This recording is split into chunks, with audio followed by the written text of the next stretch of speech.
દૂધ ને પાણી ભેગા કરીએ, કોણ કોનામાં મળી ગયું કહી શકાય?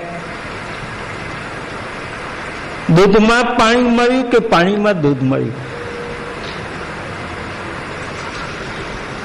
બંને એકબીજામાં મળી જાય, બંને. હવે દૂધ અને પાણી ભેગું કરીને ચૂલા ઉપર મૂકો, અગ્નિ ઉપર,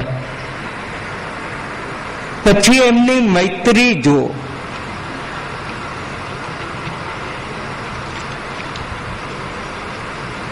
પાણી વિચાર કરે, આ અગ્નિ સળગ્યો, મારા મિત્ર દૂધને બાળી નાખશે, લાવ મારા મિત્ર દૂધને બચાવી લઉં, ભલે હું બળી જાઉં. તો પાણી દૂધને પોતાના ઉપર ઉઠાવી લે, પોતે બળતું જાય, પોતાના મિત્ર દૂધને બચાવતું જાય. તો દૂધ વિચાર કરે, આ અગ્નિ મારા મિત્ર પાણીને બાળી રહ્યું છે, લાવ કૂદીને અગ્નિ ઉપર પડું, અગ્નિને બુઝાવી દઉં અને મારા મિત્ર પાણીને બચાવી લઉં. પણ નથી પાણી અગ્નિને કહેતું તું મને બચાવ, કે નથી દૂધ પાણીને કહેતું તું મને બચાવ, અને છતાંય બંને એકબીજાનું હિત વિચારે, હિત આચરણ કરે. આનું નામ મૈત્રી. મૈત્રી જોઈ હોય તો દૂધ અને પાણીની, એકબીજાને વગર પ્રેરણાએ એકબીજાનું હિત કરે.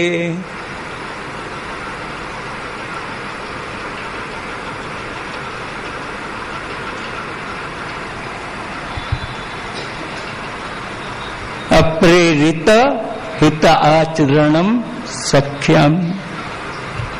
તો ભગવાને મેઘને કહ્યું નહોતું કે મને ગરમી લાગે છે ને તું મને છત્રી ધાર, પણ મેઘ પ્રેમ પ્રવૃદ્ધ ઉદિત કુસુમાવલી બિહી.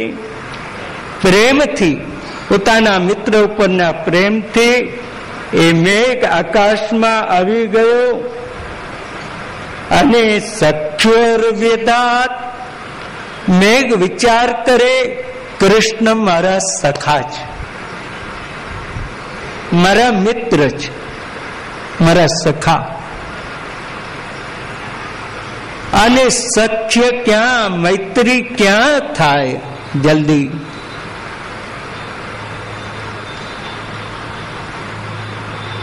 સમાનશીલ વ્યસનેષુ સખ્યમ.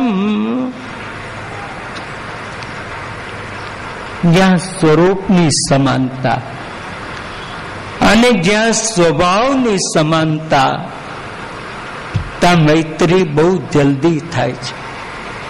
જ્યાં વર્ણની સમાનતા અને જ્યાં સ્વભાવની સમાનતા, ત્યાં મૈત્રી સહજ થાય છે. તો ભગવાન અને મેઘ બંનેનો વર્ણ સમાન. મેઘ કેવો? મેઘનો રંગ કેવો? શ્યામ. અને ભગવાનનો રંગ મેઘશ્યામ. એટલે બંનેનો વર્ણ સમાન અને બંનેના ગુણ પણ સમાન. મેઘ શું કરે?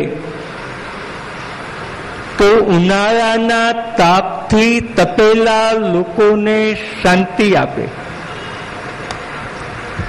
અને ભગવાન શું કરે? ભગવાનનો ગુણ શું?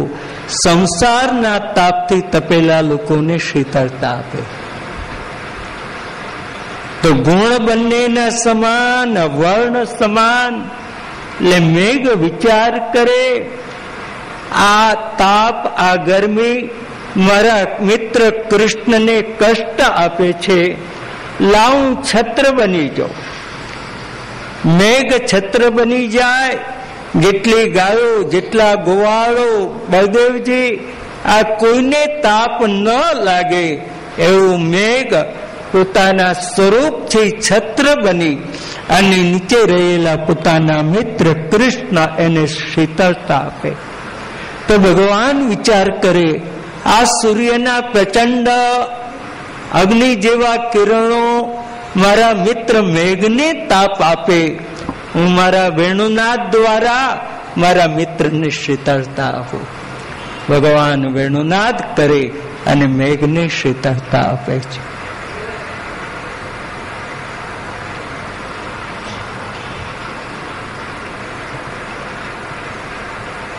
શ્રી મહાપ્રભુજી કે છે, આ શ્લોકમાં સત્ય ભક્તિ પછીની આત્મનિવેદન ભક્તિ મેઘે કરી છે. પ્રભુમાં સત્ય ભક્તિ તો અહીં પૂરી થઈ, પછી એને આત્મનિવેદન કર્યું. ક્યાં? સ્વવપુષા. વપુષ એટલે દેહ, વપુષ એટલે આત્મા. એનું પણ સમર્પણ ભગવાનને કરી દીધું છે. બીજા કોઈ સાધન દ્વારા મેઘે ભગવાનને ઠંડક નથી આપી, તાપ દૂર નથી કર્યો, પણ સ્વવપુષા મેઘે પોતાનું સ્વરૂપ એ સમર્પિત કરી દીધું આ સેવામાં. એનું નામ આત્મનિવેદન. એ મેઘે સિદ્ધ કર્યું. હવે પછીના શ્લોકોમાં ચરણ દ્વારા ભગવાને જે ફલ, જે રસ એનો અનુભવ કરાવ્યો, એવા 2 શ્લોક એનો વિચાર આજે વિચારતો હતો. વેણુ ગીત પૂરું કરી દેવું. ઈચ્છા આમ ઘેરથી નીકળ્યો ત્યારે એવું વિચારી તું, પણ હવે નસીબમાં નહીં હોય, અથવા મારા પ્રભુજીની ઈચ્છા નહીં હોય કે હું ઉતાવળ કરું, તો અહીં વિરામ લઈ કાલે પાછા 3 વાગે મળીએ. કૃષ્ણ ગોવિંદ ગોવિંદ ગોપાલા,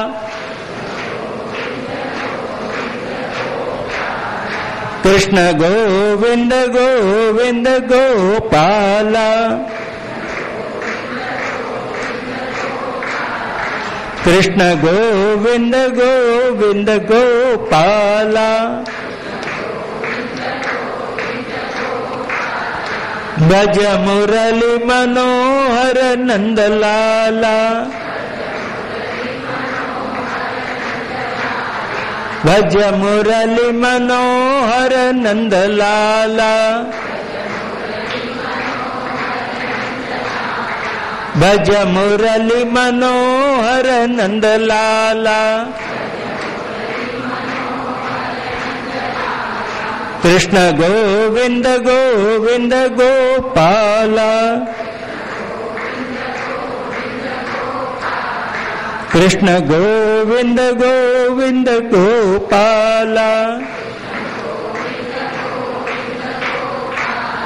શ્રી વલ્લભાધીશ કી જય.